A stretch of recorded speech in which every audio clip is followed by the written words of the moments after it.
ప్రశస్తమైన నామమునకు మహిమ కలుగునుగాక. వీక్షిస్తున్న మీ అందరికీ మన ప్రభువైన యేసుక్రీస్తు నామములో నా యొక్క శుభాభివందనాలు తెలియజేస్తున్నాను. ఈరోజు మన దేవుని వాగ్దానం 103వ దావీదు కీర్తన 13వ వచనం. తన యందు భయభక్తులు గల వారి ఎడల ఆయన జాలిపడును.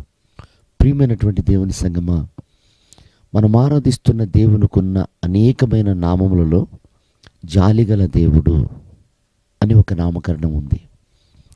చూడండి, సహజంగా మన దైనందిక జీవితంలో చిన్న చిన్న పొరపాట్లు జరిగినప్పుడు, తప్పిదములు జరిగినప్పుడు మనుషులు మనల్ని కోపగించుకుంటారు, అసహించుకుంటారు. ఎంతగా ప్రేమించిన వారైనా దూరపరుచుకోవటానికి ఇష్టపడుతుంటారు. కానీ మనం ఆరాధించే దేవుడు ఎవరంటే, వెనకడుగు వేసిన, ప్రభువుని దుఃఖపెట్టిన, పలుమార్లు ఆయన గాయాలను మనం లేపిన, ఒక్కసారి మనం ఆయనకు భయపడి ఉనికి విధేయత చూపగలిగితే నా దేవుడు మనపైన జాలి పడతాడు. ప్రియమైన దేవుని బిడ్డలారా, ఆయన జాలి మన పైకి దిగి రావాలి అన్నా, మన పట్ల దేవుడు జాలి పడాలి అన్నా, మనం చేయవలసిందల్లా ఒకటే, ఆయనకు భయపడితే చాలు. ఆయనకు భయపడ్డప్పుడు మనకు ఒక పశ్చాత్తాపం, ఆయనకు భయపడ్డప్పుడు మన మనసు మారటం, ఇలాంటివి జరుగుతూ ఉంటాయి. చూడండి, యోబుని గురించి ప్రభు సాక్ష్యం ఇచ్చాడు. ఊజు దేశంలో యోబు లాంటి వాడు మరొకడు లేడు. అతడు దేవుని యందు భయభక్తులు కలిగిన వాడు అని ఉంది. యోబు భయభక్తులు కలిగిన వాడు కనుక ఆయన కనికిరము, దయ యోబు పైన నిలిచి ఉంది. కనుకనే యోబు సమస్తమును సహించి ఆయన ముఖ దర్శనము చేయగలిగాడు.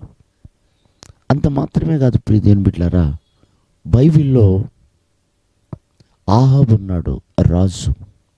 తన భార్య అయిన యెజబెలు ప్రేరేపణను బట్టి అతడు పతనావస్థలో ఉండి దేవుని ఉగ్రత దిగి వచ్చింది అని ఎప్పుడైతే తను గ్రహించాడో, ఆ సమయంలో అతడు దేవునికి భయపడి పశ్చాత్తాపడ్డాడట.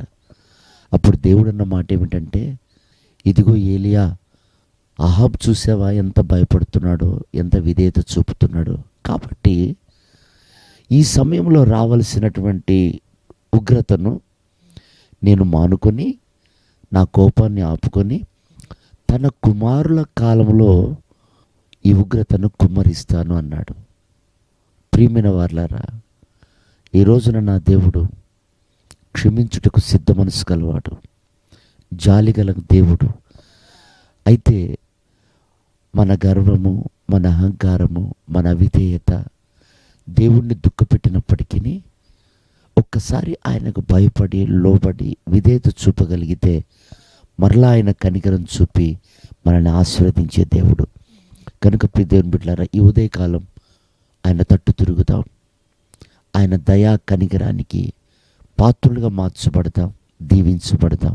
అట్టి కృప ప్రభు మనందరికీ అనుగ్రహించునుగాక. ఆమేన్.